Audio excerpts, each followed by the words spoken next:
Hello बच्चों, आज हम वर्कशीट नंबर 23 करेंगे। तो स्टूडेंट्स 23 नंबर वर्कशीट है। टॉपिक क्या है? Determiner article. ये हमेशा ही किसको आइडेंटिफाई मतलब किससे पहले आता है? नाउन या प्रोनाउन से, है ना। तो देखते हैं अपन। देखो, आर्टिकल्स दो टाइप के हैं। आर्टिकल्स के टाइप कितने हैं? दो, डेफिनेट और इनडेफिनेट। डेफिनेट आर्टिकल है जो मतलब फिक्स के लिए आता है। डेफिनेट मतलब फिक्स है, द, और इनडेफिनेट है ए और एन। ठीक है। तो डेफिनेट आर्टिकल द है, उसका यूज़ क्या है? एक तो है स्पेसिफिक यूज़। स्पेसिफिक मतलब कोई चीज़ को फिक्स कर दिया जाए, मतलब उसकी आइडेंटिफाई बता दिया जाए कि वही लड़का है। एक तो मैं कहूँ एक लड़का होता ही ऐसे है, ये तो हुआ जनरल बात, है ना। सबके लिए मतलब पूरे लड़कों के लिए एक लड़का होता ही ऐसे है। एक मैं कहूँ एक 8वीं या 9वीं क्लास का लड़का ऐसा है, तो ये क्या हुआ? स्पेसिफिक हो गया, फिक्स हो गया कि ये बात किसकी हो रही है? 8वीं या 9वीं क्लास के लड़के की हो रही है। जैसे ए और एन है जनरल यूज़ के लिए। जनरल यूज़ के लिए जैसे मैंने अभी बताया, एक लड़का ऐसा होता है, तो a boy, a boy is as it is. एक लड़का ऐसे का ऐसा ही होता है। फिर मैं कहूँ the boy of 9th class. अब बात किसकी आ रही है? 9th क्लास के लड़के की। तो ये क्या हुआ?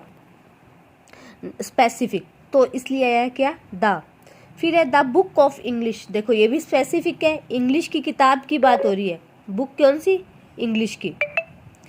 फिर नेक्स्ट है और ए बिल्डिंग, एक बिल्डिंग, ये जनरल यूज है। द ताजमहल, ताजमहल फिक्स है, और एन ओल्ड मैन जनरल बात है। तो बच्चों देखो, वैसे भी अपन को रूल अपन ने बहुत बार पढ़े हैं। द किसके लिए आता है? वर्ड में एक चीज़ है, होली बुक्स हैं जैसे, है ना, धार्मिक किताबें, द गीता, है ना, द रामायणा। फिर नदियों के आगे, दिशाओं के आगे, द नॉर्थ, द साउथ, और द गंगा, रिवर्स के आगे ये द आता है। तो बच्चों ये तो हुआ द। और द क्यों एक स्पेसिफिक यूज भी होता है, और एक द का यूज क्या होता है? रिपीटर्स में भी। अगर एक ही पहरे में बार बार कोई यूज आ रहा है, उस वर्ड के आगे क्या आ जाता है? द। तो चलो अपन एक्सरसाइज करते हैं डिटेल में, हम इसको फिर वापस से करेंगे with examples. I have lost, देखो मैं खो चुका हूँ, बुक ऑफ इंग्लिश, तो ये स्पेसिफिक यूज है ना। द बुक ऑफ इंग्लिश, मैं इंग्लिश की किताब खो चुका हूँ। फिर है we visited dash Taj Mahal last month. Taj Mahal के आगे तो वैसे ही द आएगा, the Taj Mahal last month. I saw a beautiful building, मैंने क्योंकि इसने कुछ नहीं बताया कौन सी बिल्डिंग देखी, कहाँ देखी, एक सुंदर सी बिल्डिंग मैंने देखा। आई हेल्प्ड एन ओल्ड मैन, मैंने एक बूढ़े आदमी की मदद की। अगर वो लिख देता old man of the old house, है ना, या old man of the 3 number street, तो फिर क्या हो जाता? स्पेसिफिक हो जाता। फिर है Neha is an honest, honest के आगे एन आता है, ऑनेस्ट गर्ल। फिर है Ganga is a famous river, मैंने अभी बताया गंगा के आगे क्या आता है? द, है ना, रिवर के आगे, क्योंकि एक है। वंस अपॉन अ टाइम, एक बार की बात है।